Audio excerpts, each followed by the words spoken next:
पवन सुत हनुमान की, उमापति महादेव की, बोलो जी भाई सब संतन की, सनातन हिंदू धर्म की, गोमाता की, भारत माता की, छत्रपति शिवाजी महाराज की, धर्मवीर छत्रपति संभाजी महाराज की।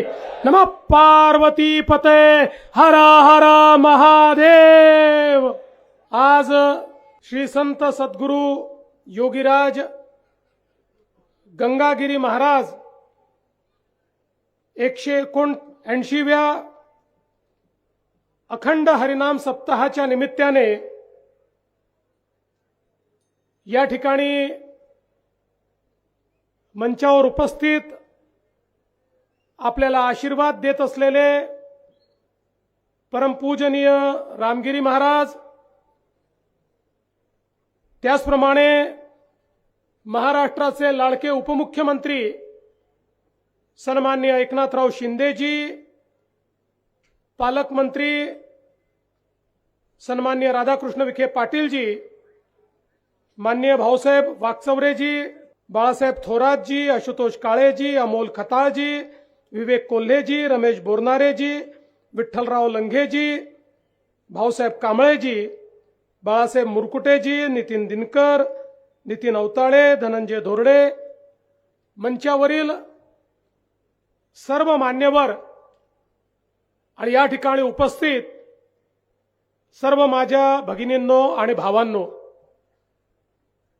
आम्ही मुंबईवरनं उडालो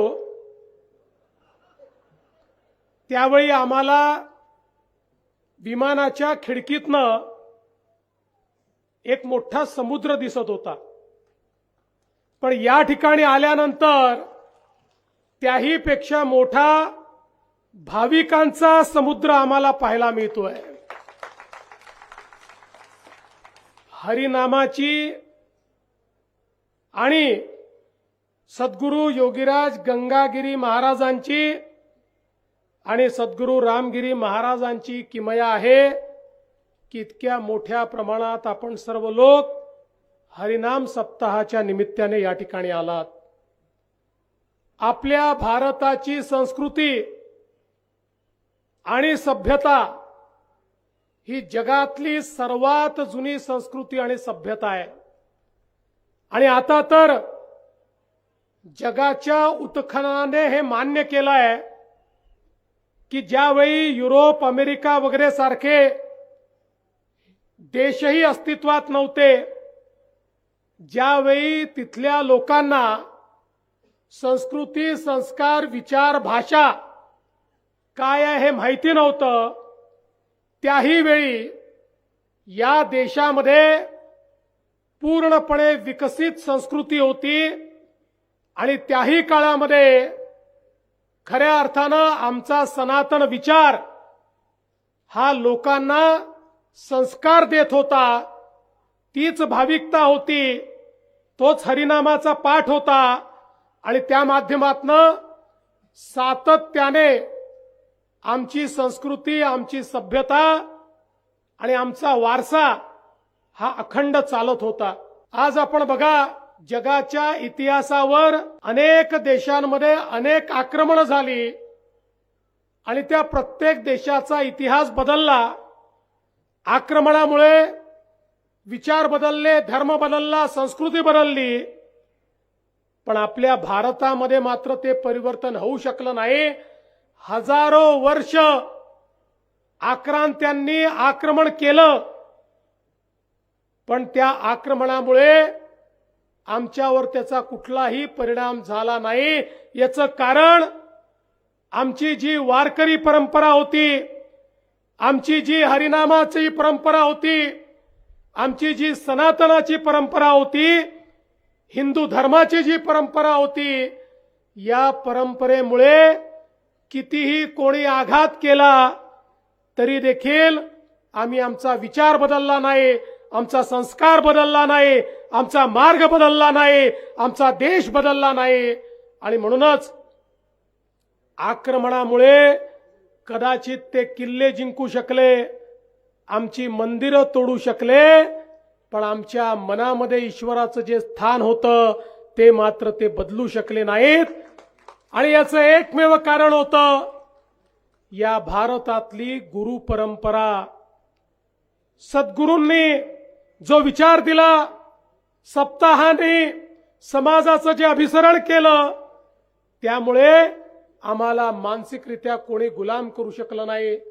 आमच्या वारकरी परंपरेमध्ये कोणालाही निमंत्रण न देता सर्वांची पावलं आषाढीच्या निमित्ताने ज्यावेळी पंढरपूरला जायला लागली, आक्रमण तर अनेक झाली, पण तरी देखील ही पावलं कोणी थांबवू शकलं नाही. हरिनामाचा गजर हा कोणी थांबवू शकला नाही. पांडुरंगाचा गजर हा कधीच थांबला नाही. ही खऱ्या अर्थानं आमच्या संतांनी आम्हाला दिलेली परंपरा आहे.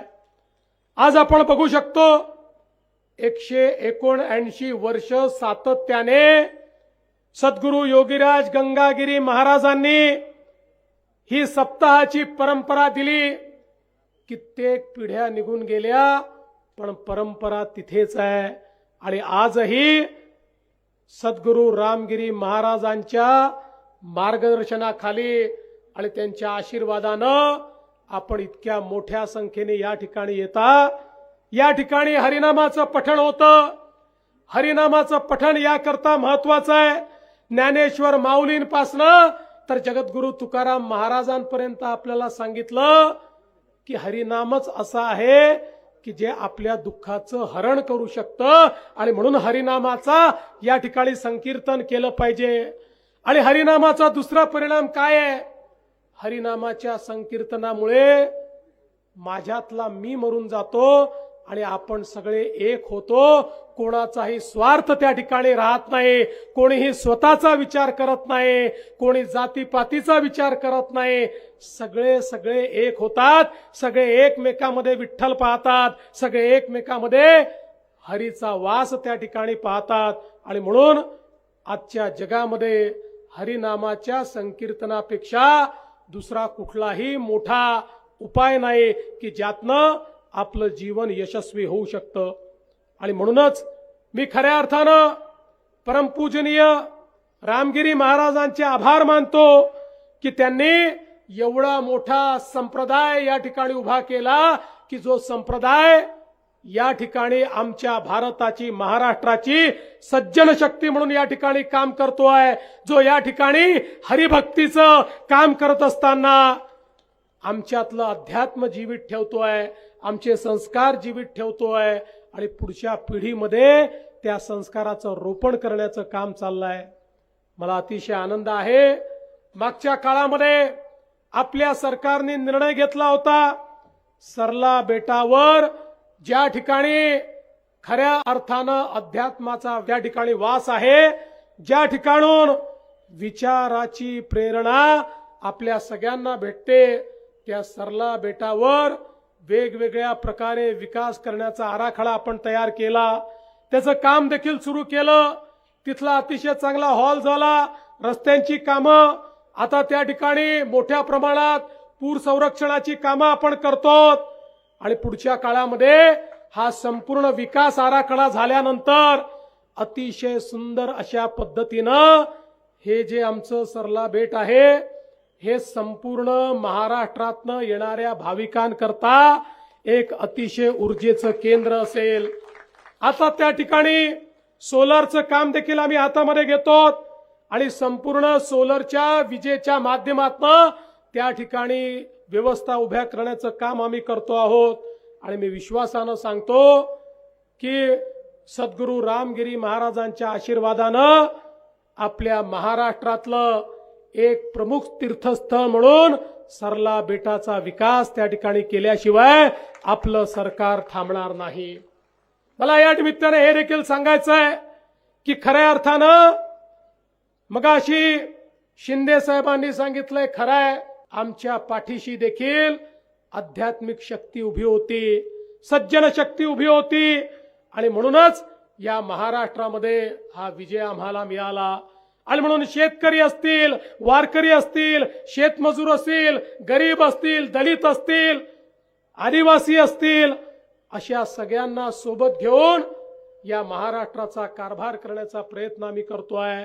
आणि मला सांगताना आनंद वाटतो की आमच्या शेतकऱ्यांना आम्ही जो शब्द दिला होता तो शब्द पूर्ण करत या ठिकाणी कर्जमाफीची केवळ घोषणा नाही तर कालपर्यंत 12.5 लाख शेतकऱ्यांच्या खात्यामध्ये पैसे देखील आम्ही पोहोचवले। दर 15 दिवसांनी नवीन यादी तयार करून त्यांच्या खात्यामध्ये पैसे आम्ही पोहोचवतो। 56 लाख शेतकऱ्यांना कर्जमाफी देण्याचा हा उपक्रम आता आपण सुरू केलेला आहे आणि शेतकऱ्यांच्या पाठीशी आपलं सरकार उभं आहे। मला आनंद आहे की आपल्या सरकारने शेतकऱ्यांना त्या ठिकाणी मोफत वीज देण्याचा निर्णय केला। आज शेतकऱ्यांना मोफत वीज आपण देतो आणि त्यासोबत आपण निर्धार केला होता की शेतकऱ्यांना दिवसाच 365 दिवस वीज मिळाली पाहिजे। 75% शेतकऱ्यांना दिवसा 8 तास वीज आपण देतोय। हळूहळू 100% शेतकऱ्यांना देऊ आणि त्यानंतर शेतकऱ्यांना 12 तास 365 दिवस मोफत वीज देण्याचा निर्णय देखील आपण घेतलेला आहे। आणि एवढंच नाही तर पूर्वीचे आमच्या शेतकऱ्यांवर 58,000 कोटी रुपयाची बिलं थकीत आहेत। आपल्या सरकारनं निर्णय केला 58,000 कोटी रुपयाची थकीत बिलं ही देखील आम्ही माफ करतो आहोत। शेतकऱ्यांकडून त्याची देखील वसुली या ठिकाणी करायची नाही हा निर्णय आपण केलेला आहे। कारण आमचा बळीराजा आमचा शेतकरी हा खऱ्या अर्थानं आमच्या केवळ ग्रामीण भागाचा नाही तर आमच्या अर्थव्यवस्थेचा कणा आहे आणि तोच खऱ्या अर्थानं अशा प्रकारच्या आमच्या हरिनामाच्या माध्यमातनं आमच्या सप्ताहाच्या माध्यमातनं आपल्या आध्यात्मिक शक्तीला जागृत ठेवतो आणि त्यामुळेच आमचे संस्कार आमच्या परंपरा या चांगल्या पद्धतीनं या ठिकाणी चाललेल्या आहेत। मी या निमित्ताने आपल्या सर्वांना आश्वस्त करतो, शिंदे साहेबांनी देखील या ठिकाणी सांगितलेलं आहे, काही लोक आमचे सद्गुरू रामगिरी महाराजांकडे ही धमक्या पाठवतात। त्यांना मी सांगून देऊ इच्छितो अशा प्रकारे धमकी देण्याचं काम कोणी केलं तर त्याला नेस्तनाबूत करून टाकू। आम्ही केसाला देखील धक्का लागू देणार नाही, केसालाही धक्का लागू देणार नाही, लक्षात ठेवा। आणि खऱ्या अर्थानं आपल्या सगळ्यांचं पाठबळ आपले आशीर्वाद जर आमच्या पाठीशी आहे तर मला या निमित्ताने निश्चितपणे असं वाटतं हा जो सन्मार्ग आपण सगळ्यांनी स्वीकारलेला आहे या सन्मार्गावरनं चालण्यापासून आपल्याला कोणीही थांबवू शकणार नाही हा विश्वास व्यक्त करतो। आणि हा आशीर्वाद घेण्याकरता काल्याचं कीर्तन या ठिकाणी आहे आणि त्यानंतर प्रसाद आहे, तो प्रसाद ग्रहण करण्याकरता या ठिकाणी आपण सगळे लोक उपस्थित झालेलो आहोत। या आनंद सोहळ्यामध्ये आम्हालाही सहभागी करून घेतलं त्याबद्दल आपले मनापासून आभार मानतो आणि माझे 2 शब्द संपवतो। धन्यवाद। जय हिंद, जय महाराष्ट्र, रामकृष्ण हरी।